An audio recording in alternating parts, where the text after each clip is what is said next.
if the facts are that all he's revealed are what we know about, yes.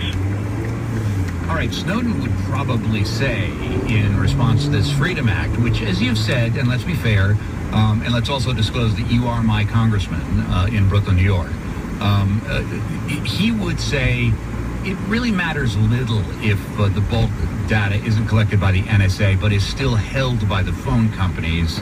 It's simply a toggle switch, which means that... Yes, but that's not the key part of the bill. I would agree with that. The key part of the bill is not who holds the information. It's that you can't get the information unless you have a particularized warrant with particularized suspicion.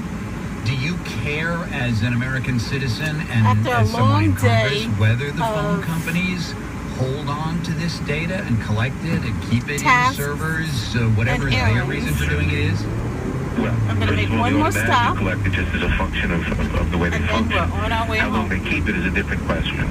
I'd certainly rather they had it than the government had it. If they're going to use it for commercial purposes, the government is going to use it for whatever, some of which may implicate civil liberties. But we didn't mandate that they keep it for any great length of time. They do normally. They collect it in the normal course of business, and the key is we've put sharp limits on the use of this for investigations of any type. And it's fine, as far as you're concerned, that this data is collected, that it doesn't have privacy implications, even though you in Congress could. I think we have to look into. First of all, the data is collected automatically, of necessity, by the operation of a phone system. I don't believe that's the case. I don't believe it's of necessity. What just happened right in front of me. I don't know. I've always assumed that was the case, but we don't. Well, we have to look into. It's not a bad idea to look into retention policies. That's a separate issue from what we're dealing with here, but that would be a good thing for us to look into. Good thing I'm not quick to anger. The phone company, other companies, internet companies hold all kinds of data about you. How long they keep that, what they use it for. I think that could involve serious privacy implications, and we're going to look into that. We have not yet, really. One final thought here, and you've said that Snowden has done a public service in notifying the American government and the American people about this bulk data collection.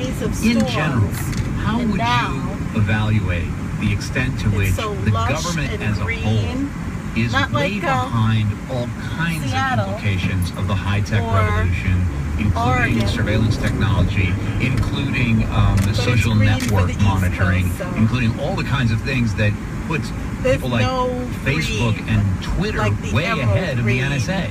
Of Seattle or Washington Well, I don't really know the answer to that. I do think government is behind the 8 ball in reacting to the privacy and other implications of these technological developments. And as I said, we ought to really be looking into that and figuring out what limits we want to put, if any, what limits we want to put on private use or retention of all this data. But you're happy with the results last night, at least as a first step? I'm happy with the results last night. It was a great step forward. It doesn't end our battle. We have other steps to take. Democratic Congressman Gerald Nadler of New York, thank you so much. You're quite welcome. And if you'd like to talk about what you think about either the Patriot Act or this new Freedom Act, you're welcome to call us at 877-8MY-TAKE or post a comment at thetakeaway.org.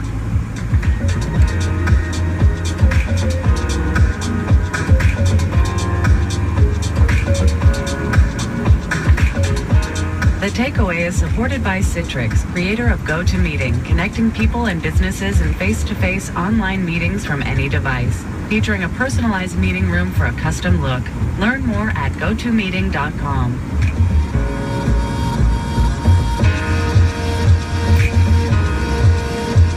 And you're listening to The Takeaway on WSHU Public Radio. On Wall Street this afternoon, the Dow is up 81 points, and the Red Sox are up 5-1 over Minnesota in the 6th inning. And later today, this afternoon, the Yankees will be playing in Seattle.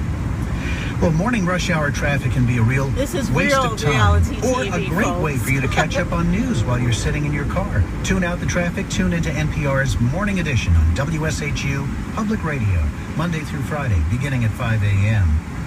with support from listeners and Salisbury We went to Visiting Nurse PetSmart, Association, and I got a that local one a nonprofit new providing life hospice care jacket. and emotional support to patients and their families, serving northwestern Connecticut since 1904. SalisburyVNA.org.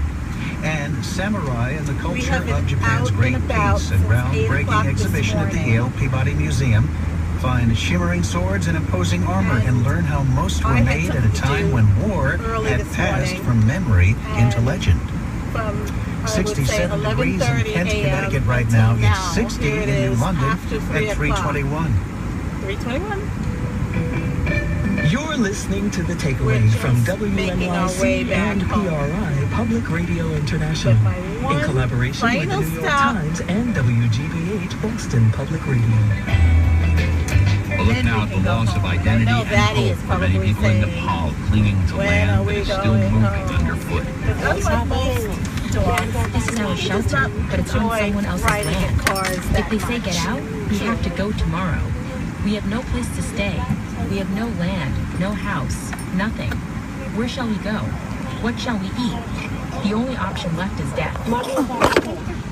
You can see from his attitude. Magnitude earthquake in which more than 8,000 riding in people died cars is a slow unfolding of a disaster does not that will do take it much a for generation him. or more to return to anything Okay, like normal I'm gonna life. run in The woman here. you just heard is from the town of One Barabisha, last store. Hundreds of thousands with And then nowhere to go.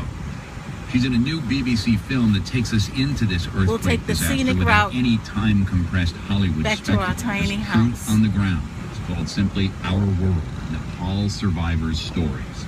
Yalda Hakim is the reporter who says that painstaking rebuilding is the story of an earthquake, not those few seconds of terrifying